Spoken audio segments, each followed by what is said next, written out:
Good evening everyone. मेरा नाम Simon Aleem है और आज मैं एक और बहुत ही अफसोसनाक वाक़या लेके आपके पास आया हूँ।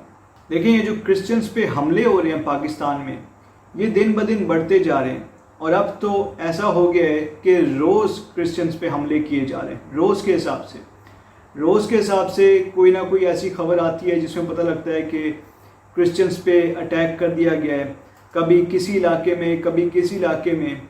अभी कल ही मैंने एक वीडियो बनाई थी, उसमें भी लाहौर में ही क्रिश्चियंस पे हमला किया गया था और अभी फिर से लाहौर में ही शेराकोट के इलाके में क्रिश्चियंस की एक आबादी है जहाँ पे क्रिश्चियंस पे मुसलमानों ने हमला किया है।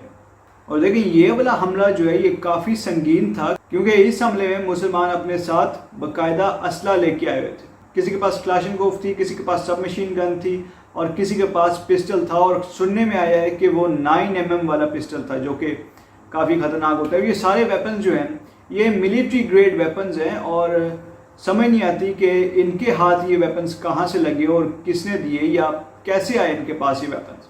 एनीवेज, ये सारे लोग जो हैं, मैं आपको नाम बता देता हूँ जिन जिन ने क्रिश्चियंस पे हमला किया है, क्योंकि उनके नाम सामने आ गए हैं। तो उनके नाम मैं आपको पहले बता दूँ, उन्होंने हमला किया है क्रिश्चियंस पे। तो नाम बताने से पहले मैं आपको ये भी बताता चलूँ कि इनके नाम थोड़े अजीब से हैं, तो आप गौर से सुनिएगा। एक बंदे का नाम तो है मोहम्मद दिलशाद डोगर और एक और का नाम है चांद उर्फ कैंचा, यानी जो कैंची होती है इसका नाम कैंचा रखा हुआ है। और एक और है मोहम्मद आलम शेर रोटी वाला, और सुनने में आया है कि इसके जो है वो तंदूर का कारोबार है जिसकी वजह से इसको रोटी वाला कहा जाता है। और फिर एक और है हमीद भट्ट गैस वाला, और इसका गैस सिलेंडर का कोई कारोबार है जिसकी वजह से इसको गैस वाला कहा जाता है। ये 4 थे और इनके साथ और भी बहुत सारे लोग थे और इन सब के पास असला था।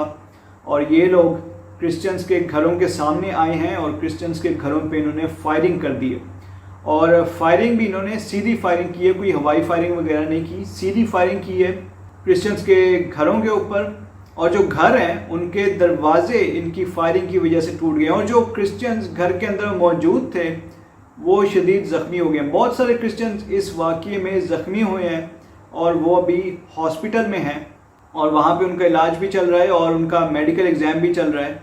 तो जिन क्रिश्चियंस को गोलियाँ लगी हैं, मैं इस मौके पे आपको बताना चाहता हूँ कि उनके नाम क्या हैं। कुछ के नाम मुझे मालूम हैं जो मैं आपको बताना चाहता हूँ। तो नाम बताने का मकसद ये है कि आप उनके लिए नाम लेके दुआ कीजिए। बाकी सबके नाम मुझे मालूम नहीं है, लेकिन जिनके नाम मुझे पता है मैं आपको बता रहा हूँ, तो आप उनके नाम लेके उनके लिए दुआ कीजिएगा।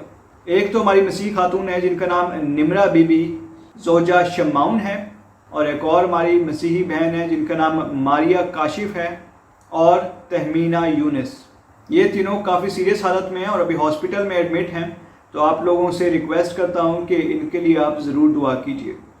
और मर्द हजरात में आसिफ नवाब मसीह हैं और सुनने में आया है कि ये एक चर्च के पास्टर भी हैं। उस चर्च का नाम न्यू होप चर्च है और इन पास्टर साहब की टांगों में 4 गोलियां लगी हैं और ये भी अभी सीरियस कंडीशन में है। तो आपसे रिक्वेस्ट है कि आप पास्टर साहब के लिए भी ज़रूर दुआ कीजिए। तो अब मैं बैकग्राउंड की तरफ आ जाता हूँ, ये वाक़या हुआ कैसे और क्यों हुआ। तो हमारे कुछ सोर्सेज हैं जिन्होंने हमें बताया है कि उस इलाके में जिसका नाम शेराकोट है, वहाँ पे एक चर्च है। उस चर्च का नाम न्यू होप चर्च है, जैसे कि मैंने आपको थोड़ी देर पहले भी बताया। और उस चर्च में हर संडे को मसीही इबादत करते हैं। आपको पता है कि जब संडे का दिन होता है तो तमाम क्रिश्चियंस जो हैं वो अपनी फैमिली के साथ जाके चर्च में इबादत करते हैं। तो ये जो 4-5 गुंडे अनासिर हैं जिनका मैंने अभी थोड़ी देर पहले आपको नाम बताया, ये लोग हर संडे को रास्ते में खड़े होते थे और हमारी मसीही ख़वातीन को, हमारी मसीही बहनों को और बेटियों को छेड़ते थे, उनको गलत किस्म के अल्फाज बोलते थे और आवाज़ें कसते थे, जिस पे हमारे जो मसीही नौजवान हैं उन्होंने इन गुंडे बदमाश अनासिर को मना किया कि ऐसे काम मत किया करो, ये हमारी मसीही ख़वातीन इबादत के लिए जारी होती हैं। जिस पे ये गुंडा नासिर, ये लोग गुस्से में आ गए और इन्होंने कहा कि अब हम तुमसे ये चर्च ही छीन लेंगे। और उसी दिन इबादत के बाद इन गुंडा नासिर ने जितने भी क्रिश्चियंस थे इस इलाके में, उनके घरों पे इन्होंने हमला कर दिया। और हमला मैंने आपको बताया कि किस तरीके से उन्होंने किया।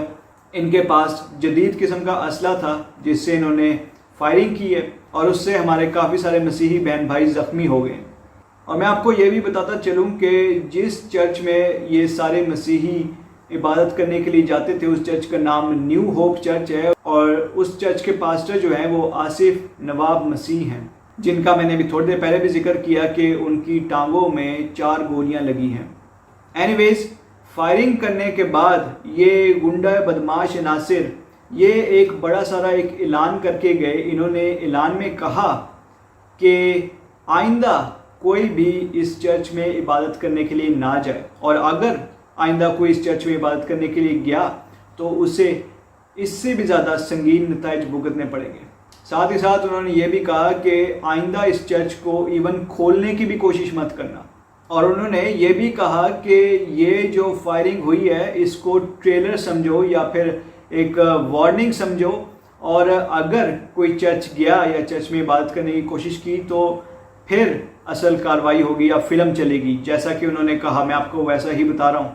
تو اس واقعے کے بعد جو چرچ کے پاسٹر ہیں آصف نواب مسیح، انہوں نے پولیس میں ایک اپلیکیشن دی ہے. اپلیکیشن میں انہوں نے سارا واقعہ بیان کیا ہے، اور ساتھ ہی ساتھ انہوں نے جتنے بھی لوگ ہیں جو حملہ کرنے کے لیے آئے تھے ان کے نام بھی لکھے ہیں، اور جو لوگ انجرڈ ہوئے ہیں ان کے نام بھی لکھے ہیں. وہ اپلیکیشن میں آپ کو سامنے دکھا بھی دیتا ہوں، اگر آپ چاہتے ہیں تو اس کو پاز کر کے آپ پڑھ بھی لیں.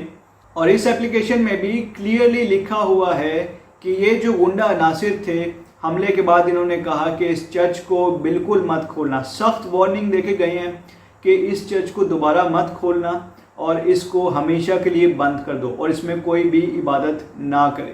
تو دیکھیں پاسٹر صاحب نے پولیس اسٹیشن میں اپلیکیشن دے دی ہے، لیکن پولیس نے ابھی تک FIR درج نہیں کی، اور اس کی ریزن پولیس نے ابھی یہ بتائی ہے کہ وہ لوگ ابھی میڈیکل کا انتظار کر رہے ہیں. یہ جتنے بھی کرسچن وکٹمز ہیں جن کو زخمی کیا گیا ہے وہ ابھی ہاسپٹل میں ایڈمٹ ہیں اور ان کا میڈیکل ایگزام بھی چل رہا ہے. جب میڈیکل ایگزام پورا ہو جائے گا تب وہ میڈیکل رپورٹ کو دیکھتے ہوئے پولیس FIR درج کرے گی. تو اسی لیے پولیس ابھی ویٹ کر رہی ہے. میڈیکل ایگزام جب پورا ہو جائے گا تو اس کے بعد وہ لوگ FIR درج کریں گے. لیکن میں یہ سمجھتا ہوں کہ ہاسپٹل کو چاہیے کہ جلد سے جلد میڈیکل ایگزام کریں اور جلد سے جلد پولیس کو دیں تاکہ پولیس جلد سے جلد FIR درج کرے، تاکہ جتنے بھی گنڈا عناصر ہیں ان کو جلد سے جلد پکڑا جا سکے اور ان کو اریسٹ کر کے قانون کے مطابق سخت سزا دی جائے. تو جیسے کہ میں نے کل ویڈیو بنائی تھی اور اس میں نے آپ کو بتایا بھی تھا کہ کرسچنز پہ حملہ ہوا، اور ہمارے جو کرسچن منسٹر ہیں جو کہ پنجاب گورنمنٹ میں ہیومن رائٹس منسٹر ہیں اعجاز عالم اگسٹین صاحب، انہوں نے انٹروین کیا اور پولیس سے کہا کہ ایکشن لیں اور FIR بھی درج کریں، اور FIR ہو بھی گئی. تو اسی لیے میں اعجاز عالم اگسٹین صاحب سے ایک بار پھر ریکویسٹ کرتا ہوں کہ یہ جو کرسچنز ہیں جن پہ حملہ کیا گیا ہے آپ ان کی بھی سنیں اور اس طرف آ کے آپ ان کی بھی مدد کریں، اور جن گنڈا عناصر نے کرسچنز پہ حملہ کیا ہے آپ ان کے خلاف FIR ضرور درج کروائیں. تو دیکھیں بہت افسوس ہوا یہ سارا واقعہ سن کے، کیونکہ کرسچنز کے خلاف پاکستان میں ہیٹ کرائمز دن بدن بڑھتے جا رہے ہیں اور اس کو روکنے والا کوئی نہیں ہے. تو میں حکومت پاکستان سے بھی ریکویسٹ کرتا ہوں کہ وہ جلدی ایکشن لیا کریں اور ایسے واقعات ہونے سے پہلے ہی روک دیا کریں، کیونکہ انٹیلیجنس ایجنسیز جو ہوتی ہیں ان کو سب کچھ پتہ ہوتا ہے. ان کو یہ بھی پتہ ہوتا ہے کہ یہ واقعہ اس جگہ پہ ہونے والا ہے، تو اگر وہ لوگ چاہیں تو ایسے واقعات کو ہونے سے روک سکتے ہیں. تو میں ان سے ریکویسٹ کرتا ہوں کہ ایسے واقعات آپ ہونے ہی نہ دیں، اور اگر ہو جاتے ہیں تو ذمہ داروں کو یا جنہوں نے ایسے کام کیے ہوتے ہیں ان کو ضرور پکڑا کریں اور قانون کے مطابق سزا دیا کریں. تو دیکھیں اب میں اپنی ویڈیو کا یہیں پہ اینڈ کرتا ہوں. آپ سے ایک بار پھر ریکویسٹ ہے کہ جن کرسچنز پہ ایسا حملہ کیا گیا آپ ان سب کے لیے دعا کیجئے، اور ساتھ ہی ساتھ میں ایک اور ریکویسٹ بھی آپ سے کرتا ہوں، اور وہ یہ ہے کہ آپ اس ویڈیو کو زیادہ سے زیادہ لوگوں کے ساتھ شیئر کیجئے اور ہماری اس ویڈیو کو لائک بھی کیجئے، اور ہمارا جو چینل ہے جس کا نام پیس ورلڈ وائڈ ہے آپ اس کو سبسکرائب بھی کیجئے اور بیل آئیکن کو بھی کلک کیجئے. دیکھیں آپ جب بیل آئیکن کو کلک کریں گے تو جو بھی میں ویڈیو لگاؤں گا جب بھی لگاؤں گا آپ کو فوراً اس کا نوٹیفیکیشن آ جائے گا اور اسی وقت آپ کو پتہ لگ جائے گا کہ میں نے ویڈیو لگائی ہے. تو یہ آپ کے لیے اور میرے لیے، ہم دونوں کے لیے بہت ہیلپ فل ہوگا. تو thank you so much and God bless you.